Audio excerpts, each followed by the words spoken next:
అదేవిధంగా వనపర్తి జిల్లాలో ఈ సస్యశ్యామలమైన వనపర్తి జిల్లాలో కేసీఆర్ గారి దార్శనికత వల్ల, అదేవిధంగా మరి హరీష్ రావు గారు, సింగిరెడ్డి నిరంజన్ రెడ్డి గారి వల్ల రాత్రింబవళ్లు శ్రమించడం వల్ల ఈరోజు సస్యశ్యామలమైన వనపర్తి జిల్లాకు మళ్ళీ రావడం చాలా చాలా ఆనందంగా ఉన్నది.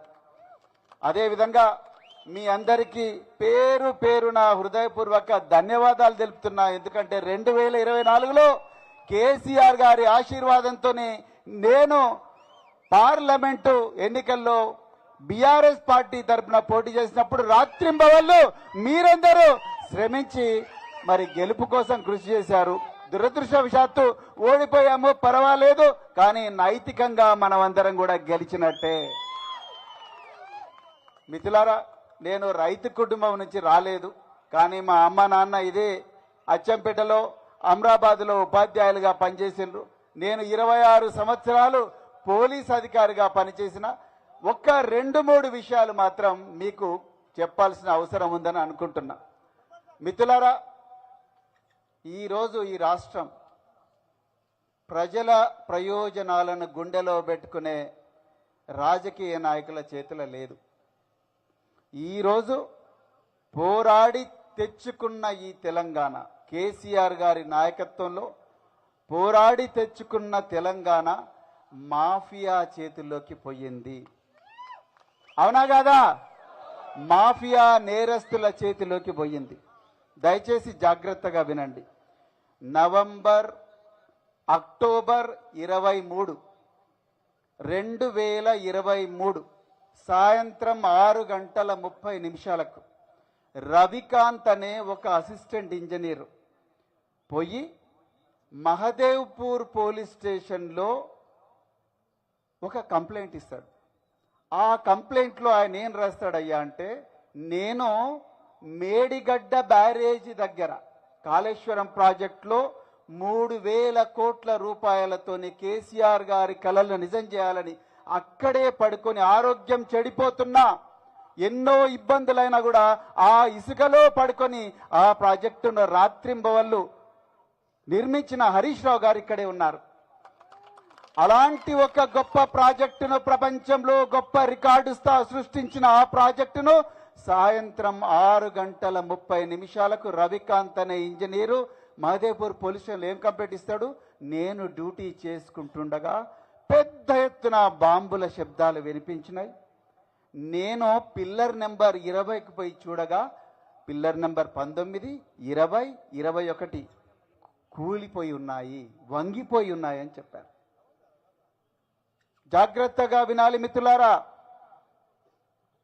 మేడిగడ్డ బ్యారేజ్ కుంగిపోలేదు, పేల్చేయడానికి ప్రయత్నం చేసిండ్రు. ఇది వాస్తవం, జాగ్రత్తగా గమనించండి. రెండవది, దాని మీద ఇంతవరకు కూడా ఎఫ్ఐఆర్ మీద పరిశోధన జరగలేదు.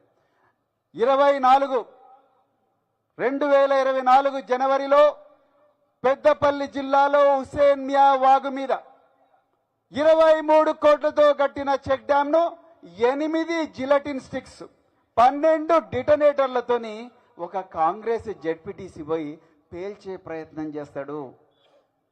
దాని మీద కూడా ఎఫ్ఐఆర్ అయింది, ఇంతవరకు వాళ్ళు అరెస్ట్ కాలే.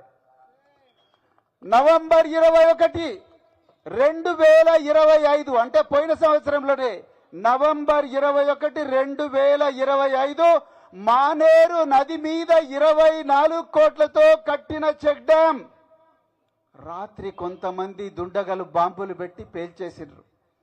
1000 ఎకరాలకు నీళ్ళిచ్చే ఆ మానేరు చెక్ డ్యాం 24 కోట్లతో తెలంగాణ చీమును నెత్తురుతో కట్టిన చెక్ డ్యాం ఒక్క నిమిషంలోనే బాంబులు పెట్టి పేల్చేసిండ్రు.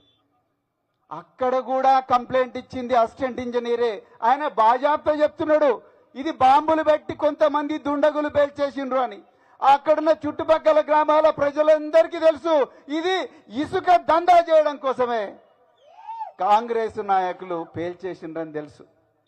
మిత్రులారా, అమెరికా మరియు ఇరాన్ మధ్యలో యుద్ధం జరుగుతుంది. ఈ రెండు దేశాల మధ్యలో యుద్ధం జరుగుతుంది. మీ అందరికి కూడా తెలుసు, రోజు బాంబులు వేసుకుంటున్నారు. కానీ అమెరికా పోయి ఇరాన్లో నీటి పారుదల ప్రాజెక్టుల మీద బాంబులు వేయలేదు. ఇరాన్ పోయి ఇజ్రాయెల్లో నీటి పారుదల ప్రాజెక్టుల మీద బాంబులు వేయలేదు. రష్యాకు ఉక్రెయిన్కు మధ్యలో యుద్ధం జరుగుతున్నది, నీటి పారుదల ప్రాజెక్టుల మీద యుద్ధం చేయలేదు, బాంబులు వేయలేదు. ఎందుకు? అన్నం పెట్టేది రైతన్న. మీరు దుక్కి దున్ని మొక్క నాటి మొక్కకు నీళ్లు పోసి పుట్ట కొద్దీ పంట తీసి కల్లాల దగ్గరికి తీసుకుపోయి పందుల నుండి, కుక్కల నుండి, ఎలుకల నుండి కాపాడుకోవడం కోసం వర్షం వచ్చినా ఎండ వచ్చినా అక్కడే పండుకొని కూర్పాట్లు పడుతూ మా పుట్ట నింపుతున్నారు మిత్రులారా. అందుకొరకే ప్రపంచ వ్యాప్తంగా ఎక్కడ కూడా నీటి పారుదల ప్రాజెక్టుల మీద దాడులు జరగవు. కేవలం కాంగ్రెస్ ప్రభుత్వంలోని తెలంగాణలోనే జరుగుతున్నాయి. అవునా కాదా? ఇప్పుడు చెప్పండి, ఈ ప్రాంతాన్ని ఏలుతున్నది రాజకీయ నాయకులా లేకపోతే మాఫియా డాన్లా?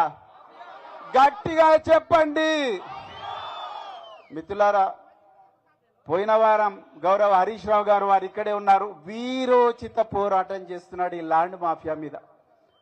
కొన్ని ఒళ్ళు గగురు పొడిచే విషయాలు ఒక 2 నిమిషాలు సభాధ్యక్షులు పర్మిట్ చేస్తే 2 నిమిషాలు చెప్తాను.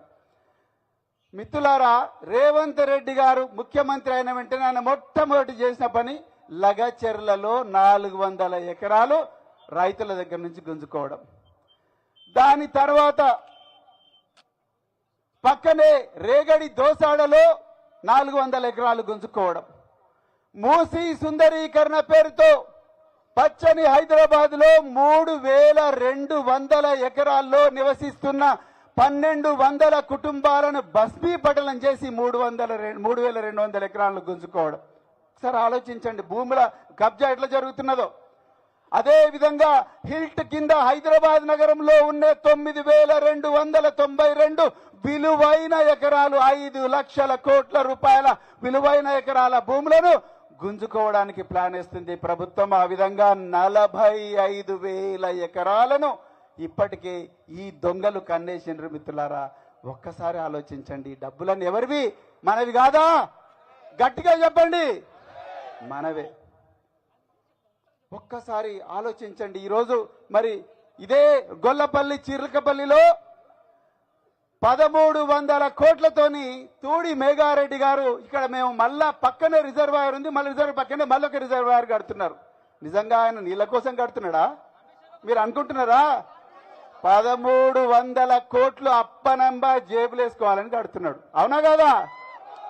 అయ్యా మేఘారెడ్డి గారు, అయ్యా రేవంత్ రెడ్డి గారు, ఈ 1300 కోట్లతోని ఎన్ని పనులు చేయొచ్చు?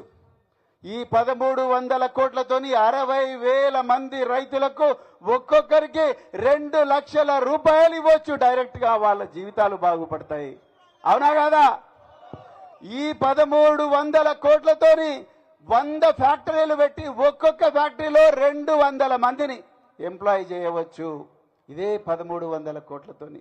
ఈ 1300 కోట్లతోని 100 పాఠశాలలు కట్టవచ్చు. కానీ వీళ్ళు కట్టరు.